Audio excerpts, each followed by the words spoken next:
is good. Everything is okay. Got a smile on my face. It's a beautiful day.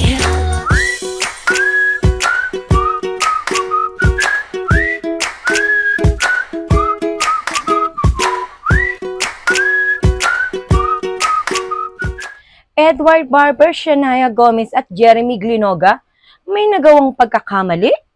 What's up, madlang people? Thank you for tuning in. Ako po muli si Josepa dito sa Josepa. Anong latest na naghahatid sa inyo ng mga trending topic tungkol sa inyong mga favorite celebrity update? Ito nga, sa kakatapos lamang na I Want ASAP episode ay napag-usapan nga ng I Want ASAP Squad ang kanilang mga nagawang pagkakamali. Ayan, ito sa kanilang mga mother. Kumbaga, gusto nilang maging masaya ang kanilang mga mother sa kanilang mga simpleng gagawin ay hindi nila inaasahan na imbis daw na ma-appreciate sila ay minasama o nagalit pa ang kanilang mga nanay at kung ano man ito. Heto, panoorin at pag-usapan natin ang nasabing video. I think more than anything, lalo na for us na, or a lot of Filipinos actually can relate, parents that are OFW, mothers that are OFW, mothers that maybe not out of the country but are out of the province working. So they can definitely relate na more than anything, our parents just want us to be good people and they want to spend time with us. Yun lang talaga. Pero minsan ang hirap din maglinis or something. Like, let's say one time you want to be nice. So do something nice for your mom. Okay, maglinis na lang ako for my mom. Tapos pagbaba ng mom ko, Shay, mali! Mali lahat ang ginawa mo! Pag nagluluto ako, parang kinakabahan yung nanay ko sa... Yung mga times na before you show your mom, sobrang proud ka. Feeling mo na you're best in everything. Tapos when they find out what you did, parang, ay, mali ito. Ako na lang, hawak ka dyan. Ganun. Oo. Tapos ending, siya na lang gagawa yung ginawa mo. Oo. Siya yung At guilty rin ako dyan, diba? Sorry naman sa mga anak namin, diba? Guilty rin ako dyan sa mga sinasabi at ibinahagi ni Edward, ni Shania, at ni Jeremy Glinoga. Diba? Sobra kasi kaming organized, diba? Kami kasi mga nanay, gusto namin kapag ang isang bagay ay inaayos na namin, alam dapat namin kung saan namin ito hahanapin o kung may naghahanap man, di ba, halimbawa ng remote o kung ano man bagay, suklay, maliliit na bagay, alam namin kung saan namin ito kukunin, di ba, dahil syempre, kayo ang naglinis, nagugulo, di ba, dahil kayo ang makakaalam ngayon kung saan nakalagay yung mga simpleng gamit na kailangan natin araw-araw. Syempre, pag hinanap namin, nahihirapan kami na alam namin dito namin nilagay, dito namin laging nililikpit yung bagay, lalo na yung mga remote na iyan, yung suklay na iyan, yung mga simpleng bagay, di ba? Pag na-misplace namin, asa na natataranta na kami. Ayan na, hindi na iiwasan yan. Di ba? Pasensya na, di ba? Kung minsan maganda yung intention ninyo, ay hindi namin minsan na-appreciate kasi parang mas lalo kami nahihirapan, di ba? Mas lalong nagugulo ang aming mundo. Pero very na-appreciate namin yung mga simpleng gesture na yan, lalo na dahil ang intention ninyo ay para kahit papaano ay hindi kami mahirapan at mapagod, diba? Thank you naman, diba? At pasensya na rin kung minsan hindi namin na-appreciate ang mga simple na gusto lang naman ninyo na kami ay mapasaya at matulungan. Siya. Eto, humingi na ako ng pasensya kasi very relate din ako sa ibinahagi nitong tatlong I Want ASAP Squad kasi ganyan-ganyan din ako dahil bilang mayroon na rin ako mga teens, diba, na mga anak na halos kaidaran na nga nito ni Shania, Jeremy Glinoga at Edward Barber. Siya, ipagpatuloy na namin ang nakakatuwa at nakaka-good vibes, diba, na pagbabalik tanaw ni na Edward, Shania at Jeremy Glinoga. Ay, mali ito. Ako na lang, hawak ka dyan. Ganun. Oo. Tapos ending, siya na lang gagawa yung ginawa mo. Oo. Siya yung nagluto ng sariling birthday lunch, no? Ang galing. Oo. Pati ako yung maglilinis. No, but it's good. Ako, dati yung ginawa ko, kapag galit yung nanay ko, or actually, kapag birthday niya rin, nagbibigay ako ng coupon, gumagawa ako ng coupon, Tapos, sa para, alambawa, two Free hug. coupons for free 20-minute massage. Huh? Ganon. 5-minute coupon for cleaning. Tapos, binibigay niya sa akin, ayaw kong gawin. Mom, tinatamad ako eh. Ikaw yung nagbigay, pero ayaw mong gawin. Sorry, Mom, di na ako ganon. But ikaw, guys, what did you do when, like, galit yung nanay mo? Parang gusto mo mamawi. Ano yung ginagawa niyo? Ay. Honestly?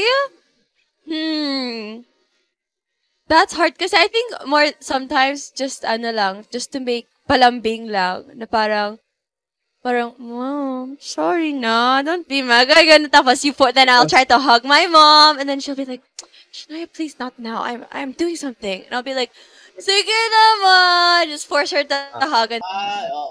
Ang sweet-sweet naman ni Shania Gomez, diba? Sana all, diba? Parang ang sarap magkaroon ng ang anak na babae, tapos ganyan ang sweet-sweet sa kanyang mother, o diba? Palibasa mga anak ko, puro lalaki. Diba?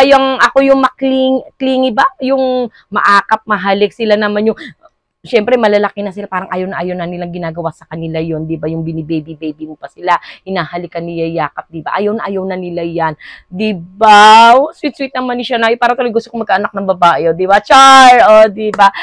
Siya, ipagpatuloy na natin ang video bago pa ako tuluyang mainggit, di ba? Eto, nakakatuwa naman tang kwentuhan ng mga batang ito, di ba? Parang wala sila sa I Want ASAP Live, di ba? Parang nandun lang sila sa bahay nila, di ba? O parang nasa chat lang sila na nagkukwentuhan at ibinabahagi sa isa't isa kung ano ba yung mga sweet at mga alaalang nagawa nila sa kanilang mga nanay. Ito, pagpatuloy natin panoorin. Sure to hug until she smiles. Ganun. Oo, ganun. Ganun din ako actually. May mga times na when she gets mad at me, parang tatahimik ako for a little bit, but then at random times, I just go up and just give her a big hug. Just to surprise her. And I just give her a big hug and I say, Mom, I'm sorry. Oy, mapapaano ka na lang kay Jeremy. Ay, napaka-sweet naman, di ba? Yung gesture na yun ni Jeremy Glenoga, di ba? Yung, para mawala yung tampo, galit ng kanyang mother pag sila merong hindi pagkakaunawaan. Alam mo, sobrang appreciate namin yung mga ganong bagay, di ba? Minsan nga kahit hindi ka na mag-sorry, di ba? Yung halikan at yakapin mo lang kami mga nanay, di ba? Pag meron ka hindi na pagkasunod. Sobrang mapapasana all ka talaga sa mga batang ito, di ba? Ang gaganda ng kanilang ibinabahagi sa atin, di ba? Siya, ipagpatuloy natin ang talaga namang nakaka-inspire na kwentuhan ng I Want ASAP Squad. Just to surprise her. And I just give her a big hug and I say, Mom, I'm sorry. Please forgive me. Have you guys ever performed for your moms? Like let's say you really wanted something or your mom was mad, so then instead you're like, okay, I'm just gonna start singing. Mom, I made a song for you. Really? I've never done that. Never done that.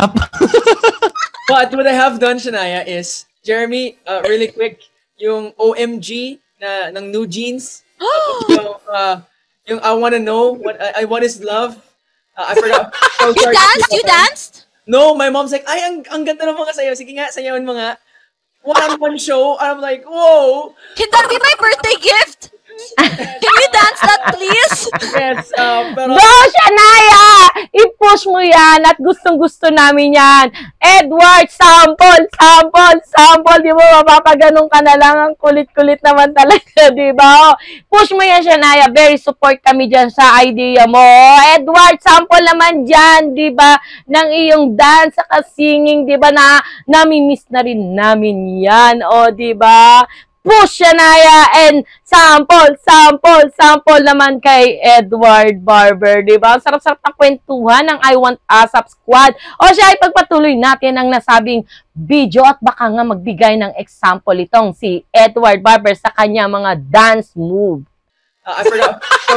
You danced? No, my mom's like, ay, ang ganda ng mga sayaw. Sige nga, sayawin mo nga. One show, I'm like, whoa. Can that be my birthday gift? Can you dance that, please? Yes, pero hindi naman birthday niya, but we'll be going to Kapamilya Online Live in just a second. See you there. Don't go away. O, di ba? O kayo, mga madlang people. O, di ba? Ano ang inyong mga nagawa? O, di ba? Ito, ano ba ang inyong mga nagawa sa inyong mga mother? Comment nyo na yan at atin yan pag-uusapan sa aking mga susunod na video. At excited din ba kayo na magbigay ng example itong si Edward Barber ng kanya mga dance moves sa kanyang Mami Cathy? I-comment nyo na yan. At sa mga hindi pa nakasubscribe dyan sa aking YouTube channel at nagustuhan ng video ito, ay huwag po ninyong kalimutan mag-subscribe.